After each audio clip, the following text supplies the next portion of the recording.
હરે કૃષ્ણ. તો આજે કથાના તૃતીય દિવસમાં ઉપસ્થિત આપ સૌ વડીલો, માતાઓ, બંધુઓને આપ સૌના ચરણોમાં દંડવત પ્રણામ. ગત સત્રમાં પરીક્ષિત મહારાજનો સંવાદ ગરુડજી ભગવાન શ્રી કૃષ્ણને પૂછી રહ્યા છે કે આ સંસારમાં તમારી કૃપાથી હું દરેક લોકમાં ભ્રમણ કરું છું અને એમાં સૌથી ઉત્તમ કોઈ લોક હોય તો એ પૃથ્વી લોક છે અન્ય લોકો કરતા. કારણ કે પૃથ્વી લોકમાંથી ભગવત ધામ જવું હોય તો જઈ શકાય, અને નરકમાં જવું હોય તો જઈ શકાય, સ્વર્ગમાં જવું હોય તો પણ જઈ શકાય. બાકી આવી વ્યવસ્થા બીજા કોઈ લોકમાં નથી. માત્ર ને માત્ર પૃથ્વી લોક, અને પૃથ્વી લોકમાં જ મૃત્યુ થાય છે. એટલે આને શું કહેવામાં આવે છે? મૃત્યુલોક. આ પૃથ્વીલોકને જ મૃત્યુલોક કહેવાય છે. બાકી બીજા બધા સ્વર્ગલોક છે, ગંધર્વલોક, યક્ષ, આ બધા જેટલા લોકો છે એમાં કોઈ જગ્યાએ મૃત્યુ થતું નથી. મૃત્યુ ક્યાંય નથી, ત્યાંથી પતન છે. કાલે ભજનમાં કીધું કે પુણ્ય કરીને અમરાવતી પામ્યા, પુણ્ય કરી અમરાવતી પામ્યા, અંતે લખ 84 રે. પુણ્ય કરીને અમરાવતી પામ્યા એટલે તમે આ પૃથ્વી પરથી પુણ્ય પણ કરી શકો છો, દાન ધર્મ અને ભગવાનની ભક્તિ પણ કરી શકો છો. તો બધી જ ફ્લાઇટો અહીંથી ઉડે છે. તો જે મનુષ્યને, એક તો મનુષ્ય યોનિ મળવી દુર્લભ છે, અને એમાંય પાછો ભારત ભૂમિમાં જન્મ લેવો પણ બહુ દુર્લભ છે. એમાંય પાછી નરસિંહ મહેતાની ભૂમિ જેવું ગુજરાત, એમાં જન્મ મળવો બહુ સદભાગી હોય એને મળે. માત્ર મનુષ્યનો અવતાર મળવાથી સદભાગી થવું જરૂરી નથી હોતા. પણ ભારત ભૂમિમાં જેનો જન્મ મળે છે, બડે ભાગ માનુષ્ય તન પાવા, સુર દુર્લભ મુનિ સંતનો ગાવા. એવા સંત લોકો એ જ મનુષ્યના દેહને ગુણ ગાય છે જે ભારત ભૂમિમાં જેનો જન્મ થયો છે. તો બહુ સુંદર આપણે અહીંયા એના વિશે ચર્ચા કરી. છેલ્લે એ વાત કરી કે ભાઈ જેને પુત્રની પ્રાપ્તિ નથી એની સદગતિ થતી નથી, કારણ કે એની પાછળ કોઈ શ્રાદ્ધ કરવા વાળું હોતું નથી. આપણે પણ શ્રાદ્ધ આપીએ છીએ. જ્યારે અહીંથી લઈને જાઓ છો એટલે ઓલા લાડુ હોય છે, એ શું છે ખબર છે? આપણે શ્રાદ્ધ આપીએ છીએ. રસ્તામાં જ્યારે જો સારું કર્મ કર્યું હોય તો સ્વર્ગમાં ને એમાં ત્યાં જતો હોય, પરંતુ જો નરક ભૂમિમાં લઈ જતા હોય, નરક લોકમાં, તો ત્યાં કોઈ જમવાની કે કોઈ વ્યવસ્થા નથી. દારૂનો ધંધા કરતા હોય કે અફણ ગાંજાનો ધંધો કરતા હોય, પોલીસ આવે પછી ખવડાવતી થોડી લઈ જાય. એને કે હોટલ આવે એટલે થોડું અહીં ખવડાવે, ત્યાં ખવડાવે ખરું, પણ કયું ત્યાં ખોટાવાળી જ હોય. તો એવી રીતે નરક પણ એવું જ છે, એથી મારતા જ લઈ જાય છે.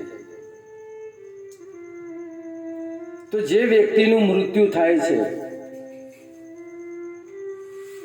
એની પાછળ કરવામાં આવતા કર્મ, જો આપણે આ કર્મ કરીશું તો એને નરકમાં જવું પડશે નહીં. આપણે બધા જ અજાણ છીએ એ વસ્તુથી. અને જ્યાં જ્યાં હું કથા કરું છું ત્યાંથી બધા જ લોકો મારા કીધા પછી એ વસ્તુનું પાલન કરે છે. તો જેનું મૃત્યુ થયું છે તો સૌથી પહેલા એ સબ આપણા ઘરમાં પડ્યું હોય. સબ એટલે મૃતદેહ. એ ઘરમાં પડ્યું હોય તો એને પછી ખાટલા પર તો સુવાડતા નથી, તો એને નીચે સુવાડીએ છીએ. તો નીચે સુવાડવા પહેલા દેશી ગાયનું છાણ લાવવું જોઈએ. દેશી ગાયનું છાણ લાવી અને ભૂમિ પર, ભલે કોટા હોય કે ગમે તે હોય, પણ એની પર લીપી દેવું જોઈએ. માત્ર જેટલી જગ્યામાં સુવાડે છે એટલી જ જગ્યામાં. દેશી ગાયનું જોઈએ, શંકરિયાનું નહીં ચાલે, દેશી ગાય જ જોઈશે. તો એના છાણથી પહેલા ભૂમિને લીપવી જોઈએ, ત્યારબાદ એની ઉપર દર્ભ એટલે દાભડો. આપણા ખેતરમાં દાભડો થાય છે. દાભડો કેટલો પવિત્ર છે આપણે કોઈને ખબર જ નથી. બહુ પવિત્ર છે દાભડો. તો છાણ ઉપર દાભડો પાથરવો જોઈએ અને ત્યારબાદ એની ઉપર તલ પાથરવા જોઈએ. કાળા તલ હશે તો પણ ચાલશે અને સફેદ તલ હશે તો પણ ચાલશે. તો આ વસ્તુ કરવાથી એને જીવનમાં જેટલા પણ પાપ કર્યા હોય, પાપ તો કર્યા જ હોય, જાણી અજાણે.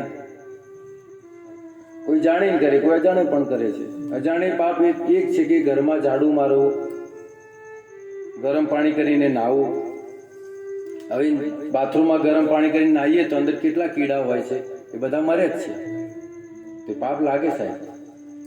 લાઈટનો વાયર જાણે જોઈને પકડો કે અજાણથી પકડો, કરંટ તો એમ ના કે ભાઈ અજાણથી પકડે છે, આજ મૂકી દે, ન લાગવું જોઈએ, લાગે છે. એવી રીતે અજાણથી કરેલું પણ પાપ અને જાણી જોઈને કરેલું પાપ પણ સજા મળે છે. પણ કળિયુગની અંદર બહુ બેનિફિટો છે. કળિયુગમાં જે લોકો મનથી પાપ કરે છે એની કોઈ સજા નથી. બાકીના ઉપરના 3 જે સતયુગ, ત્રેતાયુગ અને દ્વાપર યુગ, આ 3 યુગમાં જે મનથી પણ પાપ કરે ને તો એની પણ સજા છે. પણ કળિયુગમાં છૂટ છે. પણ આપણા લોકોનું એટલું દુર્ભાગ્ય છે કે મનમાં સારું નહીં વિચારી કરતા. જો અને ફાયદો છે. ફાયદો કયો ખબર? મનમાં જો ભક્તિ કરશો ને, ઘરે બેઠા બેઠા મનમાં નામ લઈ લીધું ને, તો એનું ફળ છે પાછું. ચલો તમે કોઈ કારણસર મંદિરે ન, એનો મતલબ એ નથી કે મંદિરમાં ન જવું જોઈએ. મંદિરમાં જવું જ જોઈએ. ઘણા લોકો કહે ભાઈ મન ચંગા તો કથોટી મેં ગંગા, પણ એ મન ચંગું થાય ખબર ના હોય. પાછી મન ચંગું કેવી રીતના થાય એ તો ખબર નહીં, પણ આ દોહો છે ખબર છે અમને. મન ચંગું એમને કહેવાથી નથી થતું, એના માટે મહેનત કરવી પડે છે.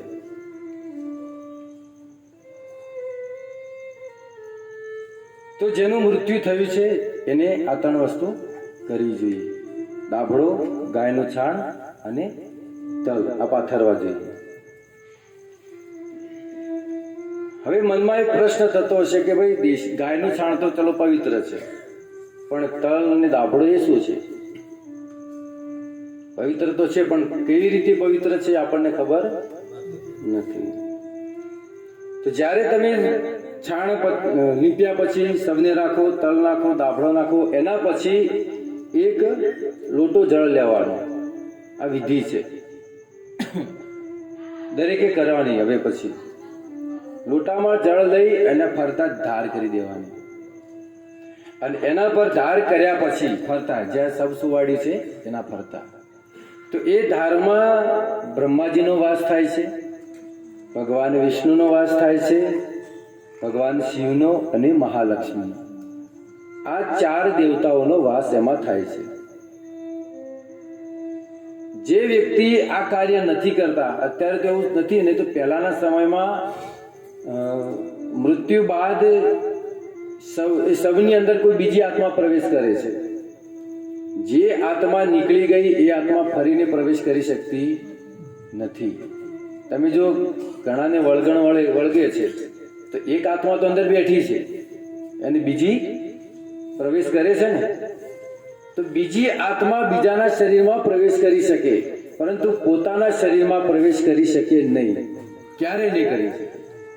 તો ઘણા દાખલા હતા કે ભાઈ એ બોડી બેઠી થઈ, કંઈક બોલી અને પાછી સૂઈ ગઈ. હવે અંદર આવ્યું કોણ? ભૂત પિચાસ. આ લોકો ભટકતા હોય છે, તો એ લોકો અંદર પ્રવેશ કરે છે. જો આ વિધિ કરીશું તો કોઈ ભૂત પ્રેતનો કોઈ સંભવ રહેતો નથી. એક તો આ ફાયદો. અને બીજું કે જેટલા કરેલા પાપ છે ને એ બધા બળીને નષ્ટ થઈ જાય. જાણી અજાણે જે કરેલા છે બધા પાપ બળીને ભસ્મ થઈ જાય છે. પછી ત્યારબાદ કહે છે કે જ્યારે અગ્નિ સંસ્કાર ન કર્યા હોય ત્યાં સુધી રડીએ બરાબર છે. અગ્નિ સંસ્કાર કરીને આવ્યા પછી રડવું જોઈએ નહીં. કોઈએ રડવું જોઈએ નહીં. કેમ કે જે લોકો રડે છે તો એના આંખમાંથી નીકળેલા આંસુ અને મોઢેથી નીકળેલા કફ એ બધું જ એ આત્માને મજબૂરીથી પીવું પડે છે. ગરુડ પુરાણ કહે છે આપણું મજબૂરીથી ને પીવું, કારણ કે એને લઈ જતા હોય છે નરક. અને એ જે માર્ગ છે ને ધગધગતી, આમ તમે જોયા છે ઓલા મગફળી શીખતા હોય છે, રેત કેટલી ગરમ થાય છે, એનાથી પણ વધારે ગરમ રેત હોય છે, એમાં ઘસેડતા લઈ જવામાં આવે છે. અને એ વખતે એને ભૂખ અને તરસ બધું જ લાગે છે, પણ મળતું કાંઈ નથી મળતું. તો એ સમયે આંસુ બધાના નીકળેલા, કફ નીકળેલા એને રસ્તામાં પાવામાં આવે છે. આપણને દેખાતું નથી, પણ જે વ્યક્તિ શરીર છોડીને જાય છે ને એ બધો જ અનુભવ કરે છે. આપણા માનવા કે ન માનવાથી કોઈ ફરક, પ્રકૃતિને કોઈ ફરક પડતો નથી. એ એનું કાર્ય કરે છે.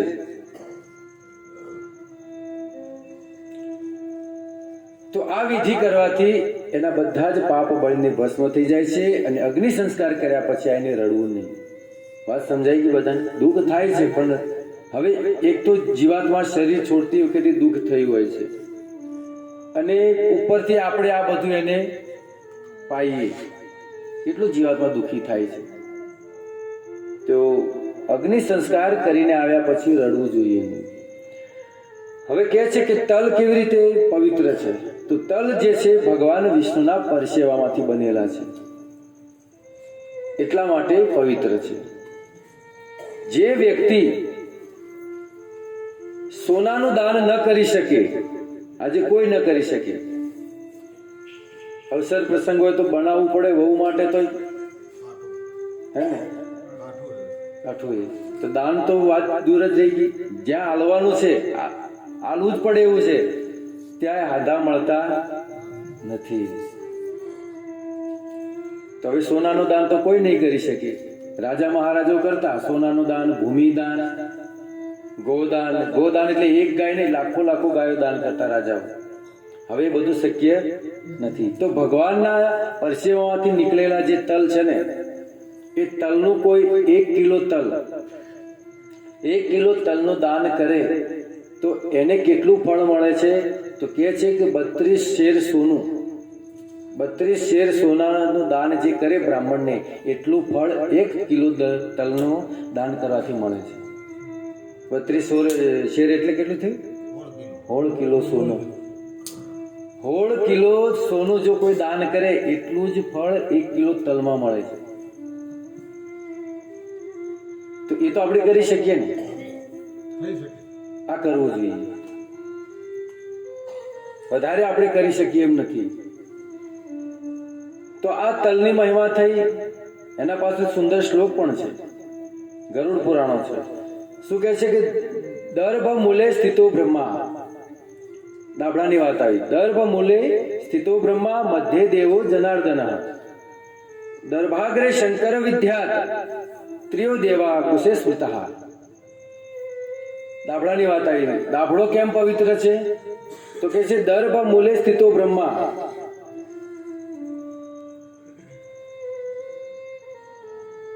દાભડાના મૂળમાં બ્રહ્માજીનો વાસ છે. મધ્ય દેવો જનાર્દન. જનાર્દન કોણ છે? જનાર્દન ભગવાન વિષ્ણુ. જગદીશ, જનાર્દન બધા નામ છે ભગવાનના. તો મધ્ય દેવો જનાર્દન, તો મધ્યમાં વિષ્ણુજીનો વાસ છે. અને દર્ભાગ્રે, દર્ભના અગ્રભાગમાં, અણીનો જે ભાગ આવે આગળનો ભાગ, એમાં કોણ છે? તો શંકર વિદ્યા, ભગવાન શિવનો વાસ છે. તો ત્રણ દેવતાઓનો વાસ શામાં છે? દાભડામાં છે. હવે દાભડો પવિત્ર છે કે નહીં? અને બીજું કે દાભડો ભગવાનના રૂવાટા છે, ભગવાન વિષ્ણુના રૂવાટા છે. એટલા માટે દાભડો પવિત્ર છે. ગાયનું છાણ તો પવિત્ર છે, બધા જાણો, કારણ કે એની અંદર બધા જ દેવતાઓનો વાસ છે. તો ભગવાન શ્રી કૃષ્ણ ગરુડજીને કહે છે કે હે પક્ષી શ્રેષ્ઠ, પક્ષી શ્રેષ્ઠ એટલે બધા જ પક્ષીઓનો રાજા, બધા જ પક્ષીઓમાં શ્રેષ્ઠ કોણ છે? ગરુડજી છે. હે પક્ષી શ્રેષ્ઠ, જે વ્યક્તિ તુલસી બ્રાહ્મણા ગાવો વિષ્ણુ એકાદશી ખગઃ, કોઈ વ્યક્તિ તુલસીની સેવા કરે. હિન્દુનું ઘર કેવી રીતે ઓળખાય ખબર છે? એના આંગણે તુલસીનો ક્યારો હોય. આપણે કોઈના ઘરે છે, લાવવી જોઈએ તુલસી. જે વ્યક્તિ તુલસીની સેવા કરે છે, એકાદશી વ્રતનું પાલન કરે છે. એકાદશી વ્રતનું પાલન કરવું જોઈએ. 11 કહીએ ને, મહિનામાં 2 વાર આવે. જે રામાપીરની કરી છે એ નહીં. એકાદશી ભગવાન શ્રી કૃષ્ણની વિષ્ણુની થાય છે અને એ દિવસે આખો દિવસ અનાજ વર્જિત છે. અનાજ ખાવું જોઈએ નહીં. કારણ કે હવે કેમ અનાજ કેમ ન ખાવું જોઈએ? તો એ દિવસે અનાજમાં અસુરનો વાસ છે, રાક્ષસનો, મૂળ નામના અસુરનો વાસ છે. કથા બહુ લાંબી છે, એમાં આપણે જઈશું નહીં. પણ ભગવાન જ્યારે એનો વધ કરવા ગયા એટલે ભગવાનના શરણમાં આવ્યો મૂળ અને શરણાગત થયો. કારણ કે ભગવાનની એક શક્તિ, ભગવાન સૂતા હતા, કૃષ્ણ અને મૂળના વચ્ચે યુદ્ધ થયું. થોડું કહી દઈએ, ઉપર મેળ નહીં આવે. આખી કહીએ તો સમજણમાં નહીં આવતી, થોડામાં તો મેળ આવશે. મૂળ નામના અસુરનું કૃષ્ણ સાથે યુદ્ધ થયું. તો ભગવાને એક લીલા કરી. યુદ્ધ કરતા કરતા કૃષ્ણ ત્યાંથી ભાગ્યા અને ભાગતા ભાગતા એક ગુફામાં જઈને સૂઈ ગયા. પાછળથી મૂળ આવ્યો અને એને એમ જોયું કે મને થકવાડી દીધો, દોડાવી અને અહીંયા એને આરામ કરે છે. તો એને વિચાર આવ્યો કે હવે આને જગાડવા નથી. જો જગાડીશ તો ફરી પાછું યુદ્ધ થશે અને જે 2-4 કલાક ફરી બગડશે. એટલે સુતેલાને આપણા વેદ કે છે સુતેલા ઉપર ક્યારેય ઘા કરવો જોઈએ નહીં, વાર. કોઈ સૂઈ ગયેલો હોય એના ઉપર વાર ના કરાય. બીજો કે છે કે નિહસ્ત્ર, જેના હાથમાં હથિયાર ન હોય એને પણ છોડી દેવો. જે વ્યક્તિ મૂર્ખ છે, મૂર્ખ અર્થાત ગાંડો, એને ખબર નથી પડતી, ગાંડા માણસ પર હાથ ઉપાડાય નહીં. ને તો લોકો શું કહેશે? ગાંડો એને નહીં કે એ તો હતો પણ હાથ આપણા ઉપર આવે, અહીં ન જાય, અહીંયા આવે. પછી કે છે સ્ત્રી પર ક્યારે હાથ ઉપાડવો નહીં. એ કોઈ બહાદુરીનું કામ નથી. તો સુતેલા ઉપર, દારૂ પીધેલો હોય, ગાંડા ઉપર અને સ્ત્રી પર ક્યારે હાથ ઉપાડવો જોઈએ નહીં. તો આ અસુરને વિચાર આવ્યો કે સુતેલાને જ પૂરું કરી દો. તો ભગવાન ઉપર જ્યારે એક તલવારનો ઘા કરવા જાય તો ભગવાનના શરીરમાંથી એક શક્તિ પ્રગટ થઈ અને એ શક્તિએ એક સ્ત્રીનું રૂપ ધારણ કર્યું અને એ સ્ત્રીએ એ મૂળ સાથે યુદ્ધ કર્યું. મૂળ યુદ્ધમાં હારી ગયો અને એ શક્તિ હવે મૂળનો વધ કરવાની જ તૈયારી હતી અને મૂળે ભગવાનના શરણ પકડી લીધા. ભગવાન કહે છે ને ગીતામાં કે જે મારા શરણમાં આવે છે બધું જ છોડીને એને હું બધા જ પાપોથી મુક્ત કરું છું. સર્વ ધર્મમ પરિત્યજ્ય મામેકમ શરણમ ભજમ અહમ ત્વામ સર્વ પાપેભ્યો મોક્ષયિષ્યામિ મા શુચઃ. જે મારા શરણમાં આવે છે પછી એની કોઈ ચિંતા રહેતી ન પાપની, ન સંસારની કે ન કોઈની. તો મૂળ શરણ પડી ગયો, ભગવાન જાગી ગયા. પછી ભગવાને કીધું, ઓલા અસુરે કે પ્રભુ તમારા શરણમાં આવ્યો છું, મારી રક્ષા કરો. આ કોઈ શક્તિ છે, મારો વધ કરી નાખે, મારી રક્ષા કરો, તમારા શરણમાં આવ્યો છું. હવે કોઈ ભગવાનના અને ભક્તના શરણમાં જાય, ગુરુના શરણમાં જાય એટલે એને આશરો મળે જ. એને તિરસ્કાર ક્યારેય ન મળે. ગુરુ અને ગોવિંદના શરણમાં જવાથી ક્યારેય જીવ ખાલી હાથે નથી આવતો. તો ભગવાને કીધું કે હું તમે સુતેલા હતા, તમારા પર બધી ઘટના કીધી એને, તો હવે તમારા શરણમાં મારી રક્ષા કરો. તો ઠીક છે. ભગવાને કીધું તો આ સંસાર છોડીને નીકળી જા. હવે મૂળ કહે છે, પ્રભુ માણસ ભટકતો ભટકતો તમારા શરણમાં આવે છે, અને હવે તમારા શરણમાં આવ્યા પછી બીજે ક્યાંય જવાનું હોય? અસુર છે પણ હોશિયાર છે. પ્રભુ તમારા શરણમાં છેલ્લું સ્થાન તમારું શરણ છે. હવે ક્યાં જાઉં બીજે? કોઈ પણ જગ્યાએ મને વાસ આપી દો. તમે જ્યાં કહેશો હું રહીશ. જહાં રખોગે વહાં રહ જાएंगे, जैसा बनाओगे वैसा बन जाएंगे. હે ગોવિંદ, તમે જેવી રીતે રાખશો એવી રીતે અમે રહેશું. જેવા બનાવો બની જશું અમે. કંકર પથ્થર કીડો જે બનાવો એ બનાવો, પણ તમારા શરણમાં રાખજો. કોઈ પણ જગ્યાએ મને વાસ આપો. ભગવાન કહે છે, આજના દિવસે તને અનાજમાં વાસ આપું છું. આજના દિવસે 11મી તિથિ હતી અને એને અનાજમાં વાસ આપી દીધો. મૂળ ત્યાંથી નીકળી ગયો. ભગવાને ઓલી સ્ત્રીને પૂછ્યું, ઓલી કન્યાને, કે તમે કોણ છો? તો એને કીધું, પ્રભુ હું તમારી એક દાસી છું. એક દાસી એકાદશી. એક દાસીમાંથી શું થયું? એકાદશી થયું. તો 11મી તિથિને એકાદશી તિથિ કહેવામાં આવે છે. તો એકાદશીના દિવસે કોનો વાસ છે? અનાજમાં અસુરનો વાસ છે. અને જો આપણે અનાજ ખાઈએ તો શું થાય? આસુરી પ્રવૃત્તિ આપણા અંદર પ્રગટ થાય. અને કયા રૂપે બહાર નીકળે? ગાળના રૂપે, અપશબ્દના રૂપે, ક્રોધના રૂપે. વાતમાં કાંઈ ન હોય તો પણ મોટો ઝઘડો કરાવે. કોણ? અસુર અંદર પડેલો.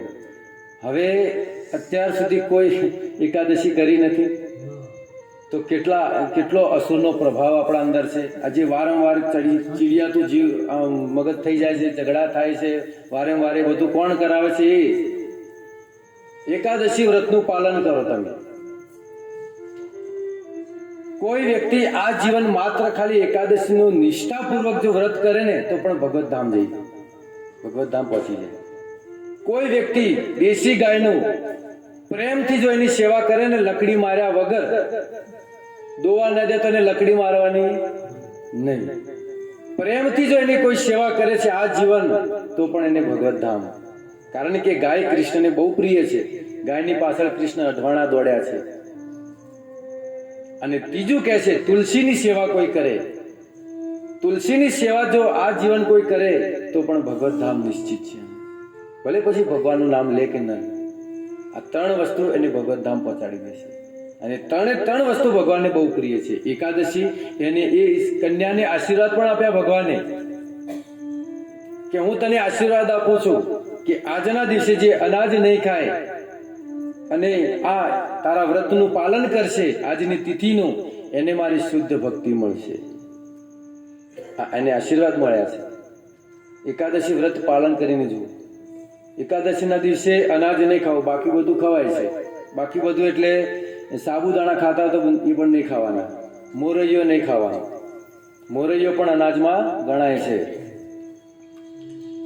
રાજગરો છે, રાજગરાનું ઘણી આઈટમ બને છે. જો આવડતી હોય તો બનાવતા, ને કે બનાવવા બેઠા હોય, પ્લાન કર્યો અને કંઈક બીજું જ બની ગયું હોય, અને ખાઈએ એટલે કોઈ ત્રીજો સ્વાદ લાગે. જે બનાવીએ એનો સ્વાદ ના આવે, પાછો કોઈ ત્રીજાનો સ્વાદ આવે. એટલે આવડતું હોય તો ઘણી બધી વસ્તુ બની શકે છે. રાજગરાના લોટની પૂરી બને છે, સૂકી બટાકાની ભાજી, બધું બનાવી શકો છો.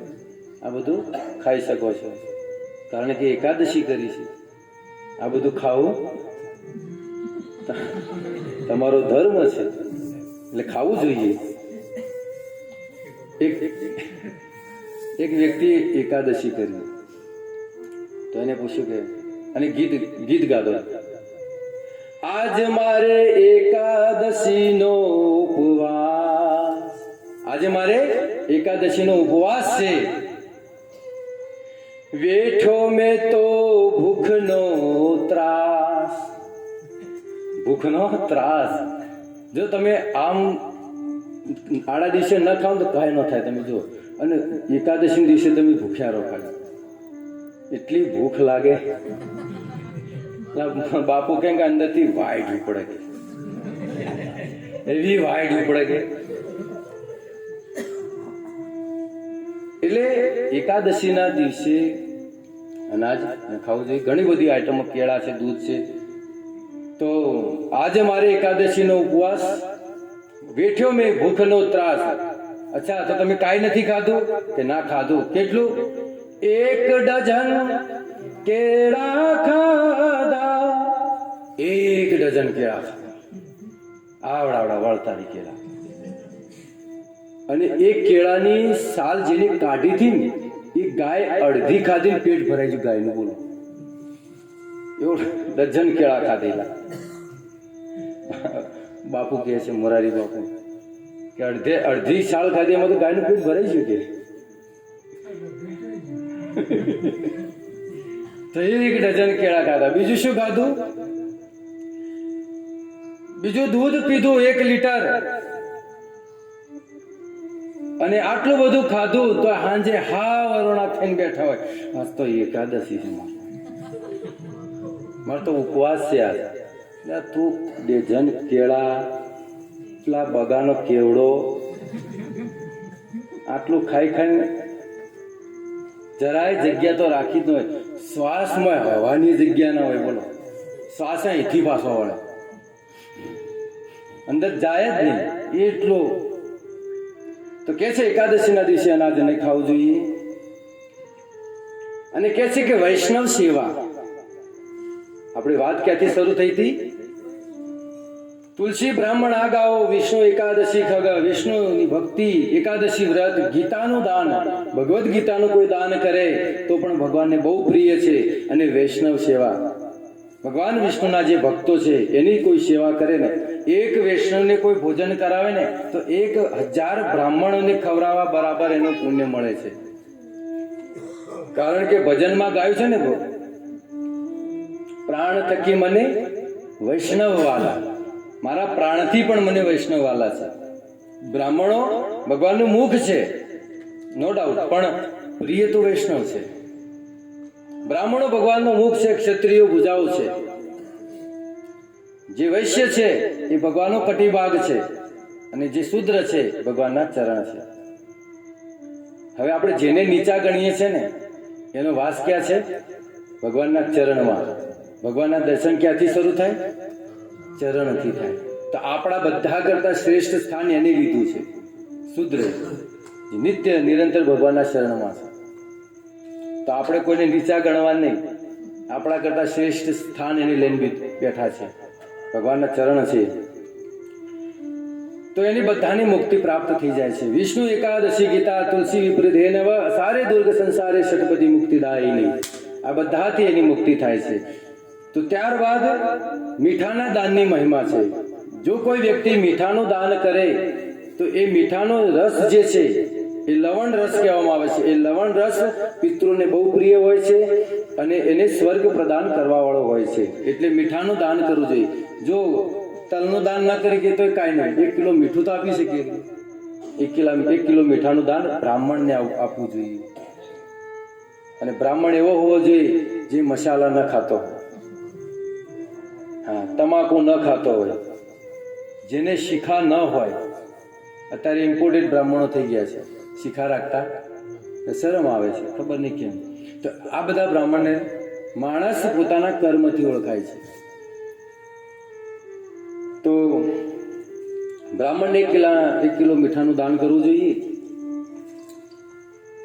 પછી કહે છે કે જે વ્યક્તિનો જીવ ન નીકળતો હોય, દુષી થતો હોય જીવાત્મા, કે હવે નહીં કહેતા કે હવે ભગવાન લઈ લેતો સારું, એમ દુઃખી થાય છે. જો જીવ દુઃખી થતો એના માટે છે, કોઈને જીવ લેવા માટે નથી. પાછું મેઠા નહીં તો ગણે કે હવે તો 20 કિલો આલુ જો આ જાય તો જાતો હોય તો એના માટે નથી. જે જીવ દુઃખી થાય છે એના માટે મીઠાનું દાન કરવાથી એ જીવ દુઃખી થતો નથી, એના પ્રાણ તરત છૂટી જાય છે અને એની સદગતિ મળે છે. ભગવાન કહે છે કે હે પક્ષી, જ્યારે મૃત્યુ આવે છે એના થોડા સમય પહેલા દેવયુગથી શરીરમાં રોગ ઉત્પન્ન થઈ જાય છે. જ્યારે કોઈનું મૃત્યુ આવે એટલે શરીરમાં રોગ આવી જાય છે, અને રોગ આવ્યા પછી બધી જ ઇન્દ્રિયો વ્યાકુળ થઈ જાય છે. બળ ચમચી પણ પકડી શકતા નથી, પછી ઓજ દેખાતું નથી, શરીરનો જે વેગ છે, બ્લડ જે દોડે છે એ પણ બધું શિથિલ થઈ જાય છે, અર્થાત શાંત થઈ જાય છે. અને એ જીવાત્મા જ્યારે શરીર છોડે છે, જ્યારે એ જીવાત્મા શરીર છોડે છે ને ત્યારે એને 1 કરોડ વીંછી ડંખ મારે ને એટલો એનો અનુભવ થાય છે. જ્યારે શરીર છૂટે છે ત્યારે ઘણાને કહેતા કે ભાઈ એ તો ચા પીતા પીતા ઢળી પડ્યા, પણ એ ઢળી પડ્યા ને એને ખબર છે કેટલું દુઃખ થયું છે. એમને જીવાત્મા શરીર છૂટતો નથી. અને એ જે 1 કરોડ વીંછીનો જે ડંખ થાય છે ને એ ડંખ કયું છે ખબર? દુઃખ, સંસાર પ્રત્યેની આસક્તિ. બાકી સાધુ સંતો તમે જુઓ મસ્તિષ્કથી પ્રાણ કાઢી નાખે, ઉર્ધ્વગતિ, એને ઉર્ધ્વગતિ કહેવામાં આવે છે. તો 1 કરોડ વીંછીનું દુઃખ થાય છે વ્યક્તિને. હવે એ દુઃખનો અનુભવ કદાચ બહાર ન આવે તેનો અર્થ એ નથી કે એને દુઃખ નથી થયું. કોઈ વ્યક્તિને માથામાં લકડી મારો તો દુઃખ થશે, બીજી લકડીનો ઘા કરો તો થોડી બૂમ પાડીને બેભાન થઈ જશે, ત્રીજી લકડી મારશો તો અવાજ આવશે. તો એનો અર્થ એમ ના કહેવાય કે એને દુઃખ નહીં થતું, કહેવાય પહેલી લકડીએ મારી એટલે બૂમ પાડી એને, બીજી લકડી થોડી બૂમ પાડી એને મૂર્છિત થઈ ગયો, બેભાન થઈ ગયો, ત્રીજી લકડી મારી તમે એને તો અવાજ નીકળતો, તો એનો અર્થ એ ના કહેવાય કે એને દુઃખ નહીં થતું. જીવ ત્યારે જ નીકળે જ્યારે દુઃખી થાય ત્યારે. કોઈ રોગ આવે કે સળગીને મરે, પડીને મરે કે અથવા કોઈ પણ કારણથી મરે તો એ જેને દુઃખ આવે છે એના અંદર, અને દુઃખથી જીવાત્મા બહાર નીકળે છે. તો અવાજ ન આવે એનો અર્થ એ નથી કે દુઃખ નથી થયું, દુઃખ થયું છે. એવી જ રીતે 1 કરોડ વીંછીનું દુઃખ થાય છે અને એનો અવાજ બહાર આવતો નથી, ગળું રૂંધાઈ જાય છે, ઘણા બધા કારણો છે. પછી ત્યારબાદ એની ચેતના સમાપ્ત થઈ જાય છે અને એના શરીરમાં જડતા આવી જાય છે. શરીર પછી લઈને કે લકડા જેવું એકદમ જડ થઈ ગયું. ત્યાર પછી યમદૂતો તેની પાસે આવીને ઉભા રહી જાય છે અને બળપૂર્વક તેના પ્રાણ ખેંચે છે. યમદૂતો આવે છે, આપણી ભાષામાં જમ કહીએ. જ્યારે કોઈનો જીવ જવાનો હોય ત્યારે કૂતરાઓ બહુ ભસતા હોય છે. કૂતરા અને ગાય આને દેખાય છે.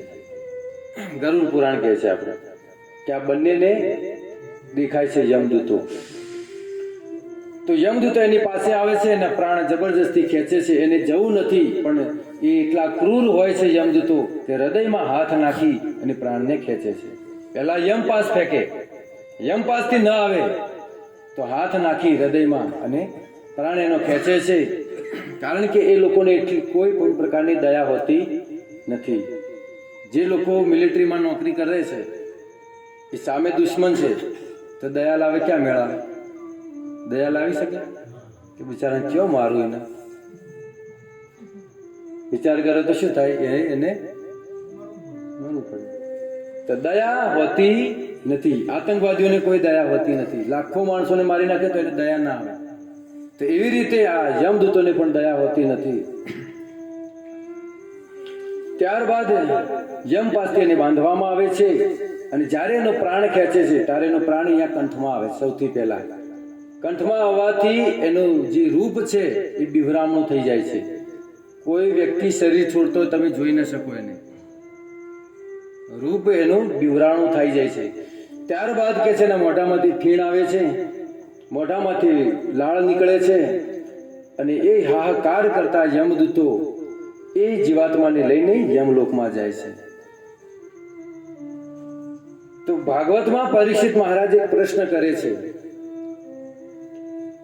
કે હે પ્રભુ, સુખદેવ ગોસ્વામીને કહે છે કે નરકા નામ ભગવાન કિમ દેશ વિશેષા અથવા બહિ ત્રિલોક્ય આહો સ્થિત અંતરાલિથી આ નરકલોક શું છે? શું એ બ્રહ્માંડની અંદર છે કે બ્રહ્માંડની બહાર છે અથવા કોઈ પ્રદેશ છે?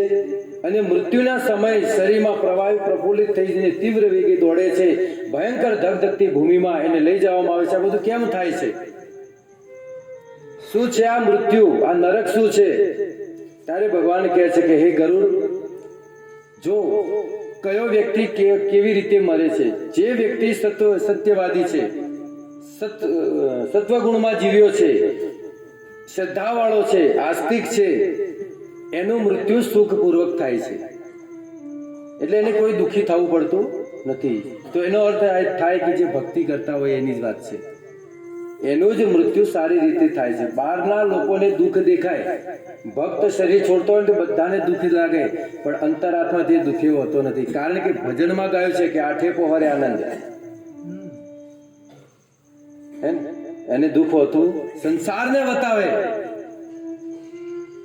કોઈ એમ ન માને કે ભાઈ ભક્તિ કરશો તો દુઃખ નહીં આવે, ભક્તિ કરશો ને તો સૌથી વધારે દુઃખ આવશે. તમે જોઈ લો ઇતિહાસ, જેની ભક્તિ કરી છે ને સૌથી વધારે દુઃખ એમને આવ્યા છે. એનું કારણ શું છે ખબર છે? ભગવાન એના જેટલા સંચિત કર્મ છે, કરોડો જન્મોની જે ફાઇલ છે, એ ફાઇલ ભગવાન આ જન્મમાં ફટાફટ એની પૂરી કરાવે છે. એટલે એક દુઃખ પછી બીજું દુઃખ, બીજું દુઃખ પછી ત્રીજું દુઃખ. પરંતુ દુઃખ એનું જો પહાડ જેવડું હોય ને તો રાય જેવડું કરીને આપે છે. પણ કર્મમાંથી બધાને છૂટવું, નીકળવું પડે છે. કોઈ છૂટી શકે નહીં કર્મમાંથી, બધાને ભોગવવું તો પડે. જ્યાં હાથ ભાગવાનો હોય ત્યાં આંગળી જ મચકાય. જે ભક્તિ કરતો એના માટે, બાકી જેને જે ભક્તિ નથી કરતો તો હાથ ભાગે જ. હા, આ તો ભક્તિ કરતા એના માટે જ છે ડિસ્કાઉન્ટ, સ્પેશિયલ ભગવાન નથી.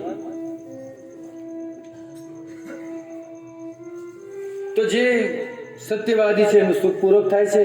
જે લોકો ધર્મ અને શાસ્ત્રમાં વિશ્વાસ કરે છે એમને કોઈ કષ્ટ થતો નથી. પરંતુ જે લોકો મોહ અને અજ્ઞાનનો ઉપદેશ આપે છે, જે મોહમાં છે, અજ્ઞાનતાનો ઉપદેશ આપે છે, અજ્ઞાનતાનો એટલે ભક્તિનું કપડા બપડા બધું જ ભક્તિ લાગતા હોય, મોટા ભગત જ, પણ ભક્તિને એને કઈ લેવા દેવા જ ના હોય. છેટ ઉઠી એ કોઈ સંસારની વાતો કરીને જ નીકળી જતો હોય, સાચો રસ્તો જે બતાવતા નથી, એ લોકોનું મૃત્યુ બહુ કષ્ટદાયક થાય છે. જેઓ ખોટી સાક્ષી આપે છે અને શાસ્ત્રોની નિંદા કરે છે, ગીતા, ભાગવત, રામાયણની જે નિંદા કરતો હોય એનું મૃત્યુ મૂર્છારૂપી થાય છે અને એને નરક ભોગવવું પડે છે. તો એ જીવાત્માની ભયંકર જમદૂતો આવે છે લેવા માટે. એક વાત કહેવાની રહી ગઈ કે આપણા વચ્ચે ટોકરિયા ગામથી અમુક ભક્તો પધાર્યા છે. તેમનું અભિવાદન કરવાનું રહી ગયું, તો અભિવાદન કરી લઈએ. હરે કૃષ્ણ મહામંત્રથી. હરે કૃષ્ણ કૃષ્ણ કૃષ્ણ હરે હરે, હરે રામ રામ રામ હરે હરે. એ લોકો ઘણા સમયથી ભક્તિમાં જોડાયેલા છે. બધા 16 માળા પણ કરે છે અને ભગવાનની ઘરમાં ભોગ લગાવી અને બધા જ પ્રસાદ રૂપી ગ્રહણ કરે છે. કાંદા લસણ કોઈ ખાતા નથી. ઘરમાં ડુંગળી પણ મળે, લસણ ડુંગળી મળે નહીં. એ નામ જ કેવું છે ને. આપણે કોઈકને કંઈક કહેવું હોય તો કે આ શેના જેવો છે, અને એના આપણે ખાઈએ, ક્યાં મેળ આવે? હવે સમજણમાં આવી ધીરે ધીરે. એટલે વસ્તુ ખાવી જોઈએ નહીં, ધીરે ધીરે ત્યાગ કરવો જોઈએ. તો એવા પરમ ભક્તો છે, શુદ્ધ ભક્તો છે, ઘણા સમયથી ભજન કરે છે. અને કાલે ભરકાવાળાથી પણ ભક્તો આવશે, વધારે તો 20-25 ભક્તો આવશે. થોડી વ્યવસ્થા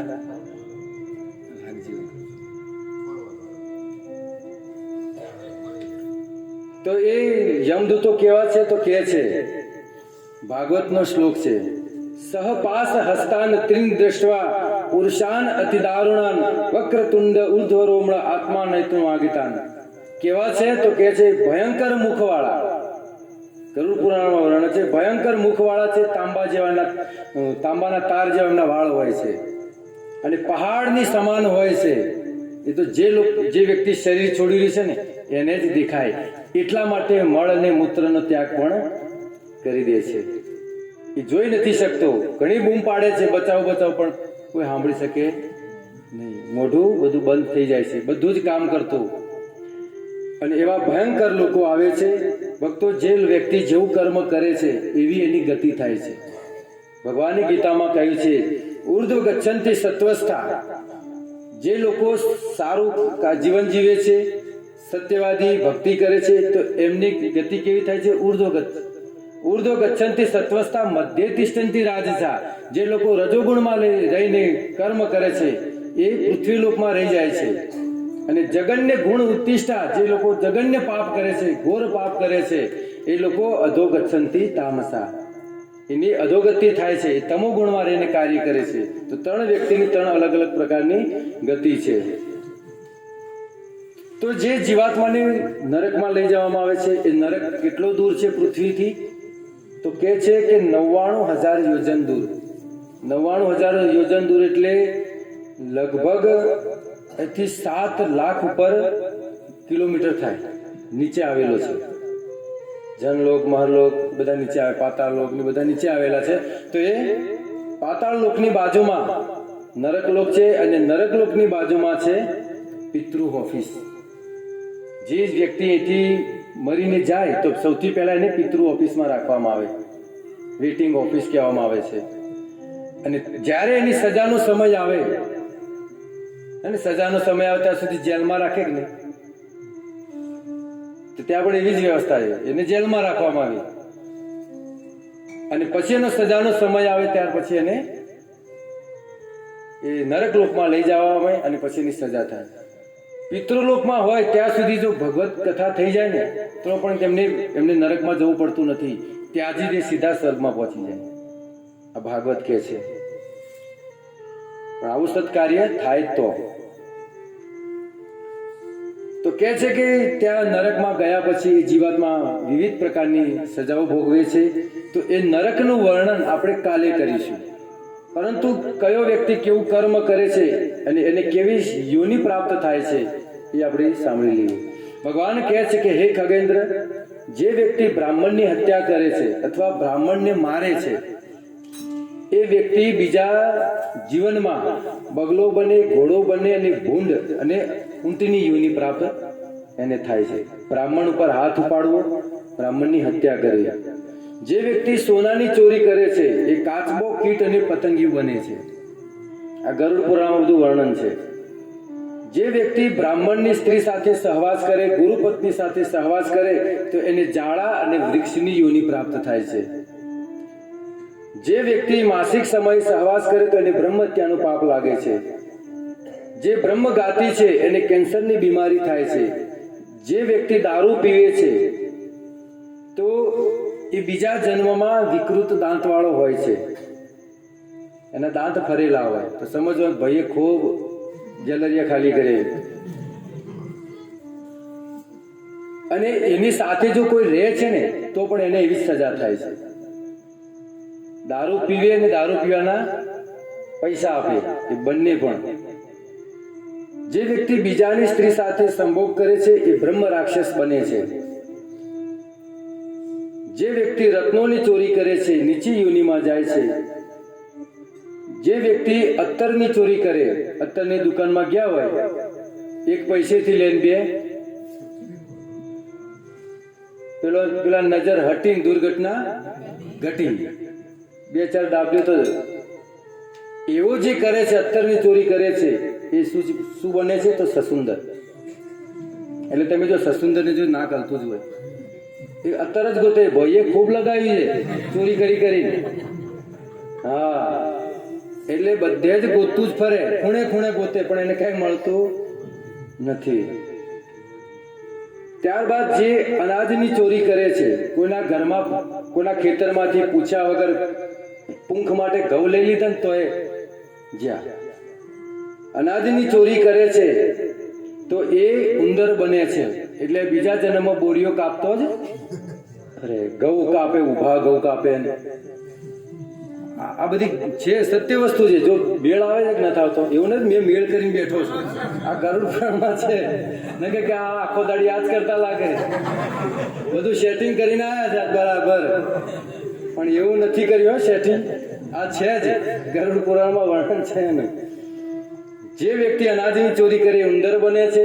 જે વ્યક્તિ બીજાના વાહનની ચોરી કરે છે તો એને ઊંટની યોનિ પ્રાપ્ત થાય છે. જે વ્યક્તિ ફળની ચોરી કરે, કોઈ વેચવા આવ્યું હોય લારી લઈ,